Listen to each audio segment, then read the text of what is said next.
మోకాళ్ళ నొప్పులు, disc problems లాంటి అన్ని సమస్యలకు సంప్రదించండి homeo care international world class homeopathy 9001175550. Welcome to RTV. ప్రస్తుతం హైదరాబాద్లో దారుణ ఘటనలు చోటు చేసుకుంటూ ఉన్నాయి. హత్యలు, మానభంగాలు రోజు రోజుకి ఎక్కువైపోతున్నాయి. అయితే ఇటీవల కాలంలో జగద్గిరిగుట్ట పోలీస్ స్టేషన్ పరిధిలో సాపూర్లో దారుణ ఘటన చోటు చేసుకుంది. ఒక వ్యక్తిని దారుణంగా ఎవరు చంపారో కూడా తెలియని పరిస్థితిలో ఆయన మృతదేహం లభించింది. అయితే ఈవిడే చంపింది అని చెప్పి కొంతమంది చెప్పడం జరుగుతుంది. అంటే ఈవిడ పాత్ర కూడా అందులో ముఖ్యంగా ఉందని చెప్పి పోలీసులు కానీ బయట కానీ చెప్పడం జరుగుతుంది. మరి అసలు ఏం జరిగింది ఏంటనేది ఆవిడ మాటలను తెలుసుకుందాం. అమ్మ నమస్తే. నమస్కారం మేడం. అసలు ఎవరు ఆయన చనిపోయిన వ్యక్తి? ఎవరు? మాకు మేనబావ అవుతాడు మేడం. వాళ్ళు ఎక్కడ ఉంటారు? వాళ్ళు వెంకటేశ్వర నగర్ కాలనీలో ఉంటారు. వాళ్ళు నేను శ్రీనివాస్ నగర్లో ఉంటాను మేడం. అయితే మొన్న వాళ్ళు భార్యాభర్తలు 4 రోజుల నుంచి గొడవ పడుతున్నారంట. ఎందుకు గొడవ పడుతున్నారు అన్నది తెలీదు. నాకు నిన్నే తెలిసింది. మా చెల్లి చెప్పింది గొడవ అవుతుంది, నీకు చెప్పలేదు, దన్నుని కొడుతున్నాడు అని చెప్పి నేను ఇంటికి పొమ్మని చెప్పిన. షాప్ కాడికి పిలిపించుకుందంట. మా కొడుకుని పిలిపించుకొని ఇంటికి వచ్చి, దన్ను నువ్వు మీ మమ్మీ వాళ్ళ ఇంటికి వెళ్ళిపో, నేను ఇక్కడ ఉంటాను అని అంటే ఇంట్లోకి వెళ్ళకుండా బయటే బ్యాగులు పెట్టేసి బయటే ఉందంట. బయటే ఉండి నా కొడుకు మా ఇంటికి వస్తే బండి తీసుకొని ఎందుకు వచ్చినావు బాబాయ్, బండి ఇచ్చిరాపో నువ్వు అని చెప్తే ఫోన్ చేస్తే ఆయనకు ఫోన్ చేయించాను నేను. ఫోన్ చేశాడు వీడు మా కొడుకు. ఫోన్ చేశాక మాట్లాడి పిన్ని ఏడుంది అని అంటే పిన్నిని గల్లీ ముళ్ళ మీద దింపేసిన బాబాయ్, నేను ఇంటికి పో అన్నది, బండి తీసుకొని ఇంటికి వచ్చిన అని అంటే సరే అని చెప్పి ఆయన ఇంకేం మాట్లాడకుండా ఫోన్ కట్ చేశాడు. బండి ఇచ్చిరమ్మని నేను చెప్తే బండి తీసుకొని నా కొడుకు వాళ్ళ ఇంటికి వెళ్ళాడు. వెళ్తే అక్కడ బయటే వీళ్ళు ఉన్నారంట. ఇంట్లో మా చెల్లె పిల్లలు వాళ్ళు ఉన్నారు, మా బావ వాళ్ళ భార్య పిల్లలు వాళ్ళు బయటే ఉన్నారంట. బయటే ఉంటే నా కొడుకు ఇంట్లోకి వెళ్దాం నడుండి పిన్ని అని అంటే నేను ఇంట్లోకి రాను అని అన్నదంట. ఏం కాదు పిన్ని, మనల్ని ఏం కొట్టాడు, ఏం కాదు ఇంట్లోకి వెళ్దాం అని అంటే కూడా రానురా, నాకు దెబ్బలు తినే ఓపిక లేడు, నేను రాను అని చెప్పేసి ఇంట్లోకి వెళ్ళలేరంట. బయటే ఉన్నారు మొత్తము. మళ్ళీ తర్వాత అటు ఇటు గల్లీలలో తిరిగారంట. అక్కడ చాలాసేపు 9 వరకు గల్లీలలోనూ తిరుగుతుంది, ఇంట్లోకి వెళ్ళకుండా. గల్లీలలో తిరిగితే నేను అప్పటికే మా బాబుకి 2-3 సార్లు ఫోన్ చేశాను. ఇంట్లోకి వెళ్దామంటే వస్తలేదు పిన్ని అని చెప్పిండు. సౌండ్ అవుతుందిరా ఇంట్లో, ఆ సౌండ్ ఏమేమి ఎత్తేస్తుండో ఏమో, మనల్ని కొడతాడు అదే కోపంతో. ముందు నుంచి గొడవలు ఏమన్నా ఉన్నాయా? బాగా తాగడం కానీ ఇలాంటి చెడు వ్యసనాలు ఏమన్నా ఉన్నాయా? మా బావ తాగుతాడు మేడం, తాగుతూనే తాగుతాడు. మామూలుగా తాగుతాడంటే పొద్దుంతా ఆయన పని ఏందో చూసుకొని నైట్ కంపల్సరీ తాగి పడుకుంటాడు మేడం, కంపల్సరీ తాగుతాడు. అంటే ఇక గొడవలు దేనికి వచ్చిందో, ఆయనకు దేంట్లో డౌట్ వచ్చిందో ఏందో తెలియదు మేడం.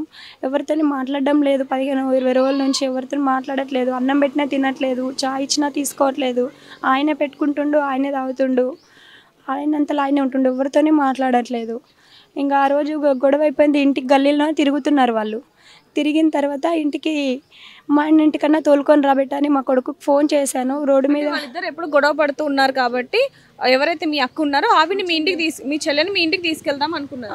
ఇంటికి తీసుకురా, పిల్లలతో రోడ్డు మీద ఏముంటారు అని చెప్తే ఇంటికి తీసుకొని వచ్చిండు మా బాబు. ఇంటికి తీసుకొని వచ్చినాక అన్నం కూడా ఉంటే తినమంటే ఎవరు తినలేరు. ఇక అలాగే పడుకున్నాము.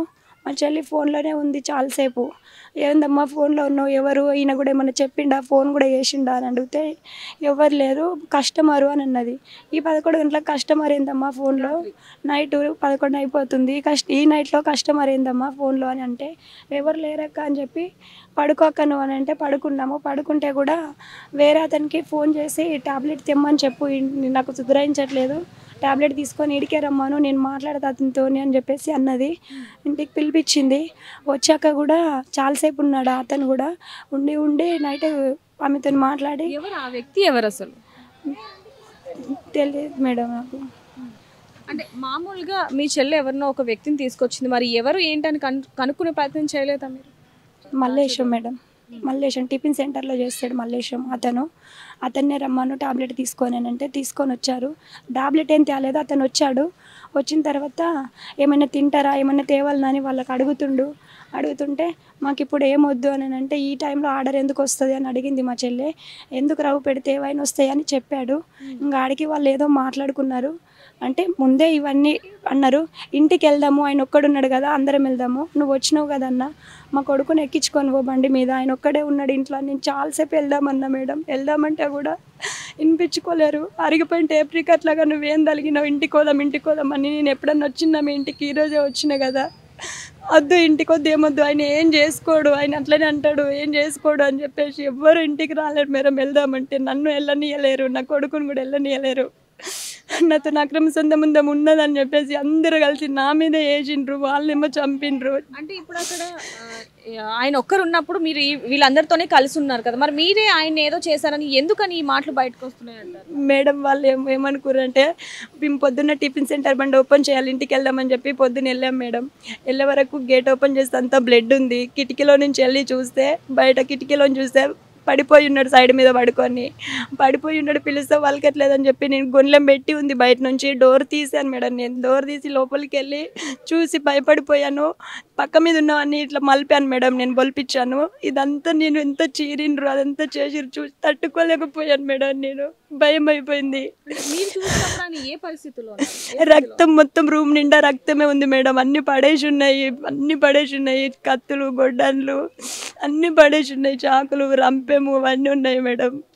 స్టూళ్ళు ఉన్నాయి, రాగి బిందె అవన్నీ పడేసి ఉన్నాయి మేడం. అక్కడ నేను చూసేసి మా బావని ఎవరో చంపిరు అని చెప్పి నా ఫోన్తో నేను పోలీసు వాళ్ళకి 100కు ఫోన్ చేశాను.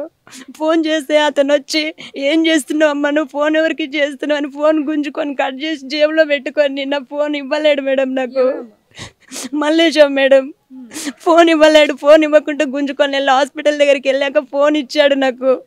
అప్పటిదాకా నాకు ఫోన్ ఇవ్వలేడు. ఇప్పుడు మీతో పాటు వాళ్ళు నైట్ మొత్తం కూడా ఈ మల్లేశం మీ చెల్లి వీళ్ళిద్దరు మీతోనే ఉన్నారా?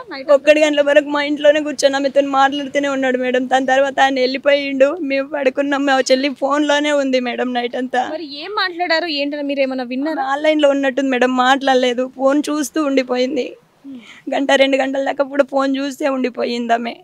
మేము ఇంటికి వెళ్ళే వరకు ఆయన ఏం చేసిండు, ఇదంతా తీసేయండి అమ్మ, ఇదంతా కడుగానంటే అవంతా కడుగొద్దన్నా, చెయ్యొద్దు, అదంతా తీస్తే తప్పు వస్తుంది, నేను చెయ్యను, ఫస్ట్ పోలీసు వాళ్ళకి ఫోన్ చెయ్యనంటే హాస్పిటల్ తీసుకెళ్ళాలి అని అన్నాడు. నేనన్నా చనిపోయిన తన హాస్పిటల్ ఎట్లా తీసుకెళ్తారు, వద్దు ఫస్ట్. అవును మేడం, చూశాకే చెప్పాను మేడం. నేను చనిపోయిండని చెప్పేసి నేను పోలీసులకు ఫోన్ చేస్తే ఫోన్ గుంజుకున్నాడు అతను. ఫోన్ ఇవ్వలేదు. ఎత్తారు మేడం. ఎత్తి అంటే నేను మాట్లాడుతుంటేనే ఫోన్ గుంజేసుకున్నాడు. వాళ్ళకి అసలు ఏం చెప్పనేలేదు. ఫోన్ గుంజుకొని జేబులో వేసుకుండు. ఇదంతా బ్లడ్ అంతా కడిగేసేయను. ఆయన నీళ్లు పోసిండు, నన్ను బెదిరించి చేయబట్టి గుంజుకపోయి నీళ్లు పోసుకుంటూ కడిగిపిచ్చి సామాన్ అంతా నాతోనే ఎత్తిపించిండు మేడం. నాకు ఆ టెన్షన్లో ఏం చేస్తున్నానో అర్థం కాకపోయింది. అందుకు ఇప్పుడు నన్ను ఇరికిచ్చారు మేడం వీళ్ళందరూ కలిసి. అంటే ఇప్పుడు వస్తున్న వార్తలు అవన్నీ ఏంటంటే మీతో ఆయనకు అక్రమ సంబంధం ఉంది కాబట్టి మీరే ఏదో చేశారన్నట్టుగా వార్తలు వస్తూ ఉన్నాయి. మరి దీని గురించి మీరేమంటారు? అదైతే నిజమే మేడం. ఎందుకంటే మాకు సంబంధం ఉందని చెప్పి మా ఆయన మాకు గొడవ పడితే మేము బయటకు వచ్చి ఉన్నాము. బయట వచ్చి ఉన్న తర్వాత కూడా మాకు టిఫిన్ సెంటర్ పెట్టించింది మా బావ. కొన్ని పైసలు ఇస్తే టిఫిన్ సెంటర్ పెట్టుకున్నాం. మా చెల్లి కూడా టిఫిన్ సెంటర్లో కలిసి ఉంది నాతోటి. ఇద్దరం కలిసి చేసుకుంటున్నాం మేడం పని. మేము డబ్బులు దానికి అవుతున్నాయి, అవ్వట్లేదు, మేము బంద్ చేస్తామని అనుకున్నాం కూడా, కానీ బంద్ చేయలేకపోయినాము. మంచిగానే ఉన్నాం, దానికైనా ఉన్నాం మేడం మేము. అట్లా అయిపోయింది మేడం. ఇంకా అంటే ఇప్పుడు మామూలుగా వీళ్ళిద్దరు ఇంతకు ముందు ఎప్పుడైనా గొడవ పడ్డవి ఏమైనా చెప్పారా మీకు? అంటే దీని కారణంగా మేము గొడవ పడుతున్నాము అని చెప్పి. దీని కారణం అని ఏం లేదు. మా బావ చాలాసార్లు మా చెల్లితో గొడవ పడ్డాడంట. మా చెల్లి చెప్పేది చాలా గొడవలు అయినాయి, నీ వల్లే అని కాదు, చాలా కూడా గొడవలు అయిపోయినాయి మాకు. ఇప్పుడు నీ ఒక్కదాని వల్ల నేను లేదు, చాలా మందితో చాలా గొడవలు అయినాయి మాకు. కాకపోతే ఇప్పుడు నువ్వు బయట ఉంటున్నావు, వాళ్ళు బయట వాళ్ళు, నువ్వు ఇంటిదాని అంతే అని చెప్పి మాట్లాడేది. వాళ్ళు గొడవ పడ్డప్పుడు కూడా ఊకే చేస్తా అంటాడు, ఎవరి కోసం చేస్తాడు, ఎవరి పనికి ఆడే పోతాడు అని చెప్పేది మేడం. మొన్న ఫోన్లో కూడా మాట్లాడింది. అట్లా చేసిర్రు మేడం. అంటే ఇప్పుడు ధనరాజ్ ఎవరైతే ఉన్నారో ఆయనకే చనిపోయింది. ధనరాజ్ మా అబ్బాయి మేడం. మీ అబ్బాయి. ఇప్పుడు ఎవరైతే మీ బావ ఉన్నారో అనిల్ కుమార్, మీ మామయ్య మేనమామ, ఆయన ఏ రోజైనా మీతో ఏదైనా చెప్పడం జరిగిందా? అంటే ఇలా ఈ విధంగా మేము గొడవ పడుతున్నాము, లేకపోతే ఏదైనా ఇంట్లో గొడవ గురించి ఏదైనా మీతో చెప్పారా? చెప్పలేడు మేడం. అదేంది గొడవ పడుతున్నాడని ఏం చెప్పలేదు. ఎందుకు ఎవరితో మాట్లాడట్లేదు, ఏమైంది, ఎవరి మీద ఏముంది, నీకు ఎందుకు మాట్లాడట్లేదు, పిల్లలతో కూడా మాట్లాడట్లేదు 15 రోజుల నుంచి అని అడిగితే అదేం లేదమ్మా అన్నాడు. అంతేగాని ఏమీ చెప్పలేదు మేడం, ఏమీ చెప్పలేదు. మీద అనుమానం ఉందా? ఎందుకంటే ఒకరోజు ఆయన చనిపోయే ముందు రోజు మీ ఇంట్లో వచ్చి 1:30 వరకు ఉన్నారు, ఏదో పర్సనల్గా మాట్లాడుకోవడం జరిగింది. మరి మీకు ఇదంతా చూస్తుంటే మీకేమనిపిస్తుంది? ఎవరు చేశారండి అనుమానం అంటూ నేను క్లారిటీ ఇవ్వాలి మేడం. నాకు తెలియదు, అంతగా క్లారిటీ తెలీదు. ఇంకా సార్ వాళ్ళే చెప్పాలి, వాళ్ళే మాట్లాడాలి. ఎవరైతే 3 దొరికిరంట, వాళ్ళని తీసుకెళ్లారు. ఇంకా 2 దొరకాలని అన్నారు. మిస్సింగ్లో ఉన్నారంట మేడం. ఇంకిద్దరు. మా చెల్లెలైతే గొల్లెం పెట్టుంది. అతను ఇవన్నీ ఎత్తుమన్నాడు, ఇవన్నీ తీయమన్నాడు, అంతా కడుగుమన్నాడు అని ఆయన పేరు చెప్పకు నువ్వు, ఆయనకే ఉంది, ఆయన పేరు ఎందుకు చెప్తావు నువ్వు అని చెప్పి చెప్పింది మేడం. నాతో బెదిరించారు మేడం. నన్ను పక్క ప్లాన్ లాగా చేసినట్టు మీకు ఏమని అనిపిస్తుంది? పక్క ప్లాన్ తోనే చేసిరు మేడం. చేసి నన్ను ఇరికేయాలని చూసిరు మేడం వాళ్ళు.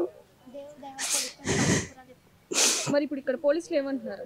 పోలీసులు ఏమంటున్నారు, ఎంక్వైరీ చేస్తున్నామమ్మా, తేలుతూ ఎవరు ఉన్నారు ఎవరు లేరు తేలుతుంది, ఇప్పటివరకు అయితే ఇంకా నీ మీద అయితే ఏం లేదు, ఇప్పుడు నీ మీద అయితే ఏం రాలేదు, దొరికినరమ్మ దొంగలు, ఇంకిద్దరు దొరికేటోళ్ళు ఉన్నారు చెప్తాము అనే మాటే మాట్లాడుతున్నారు.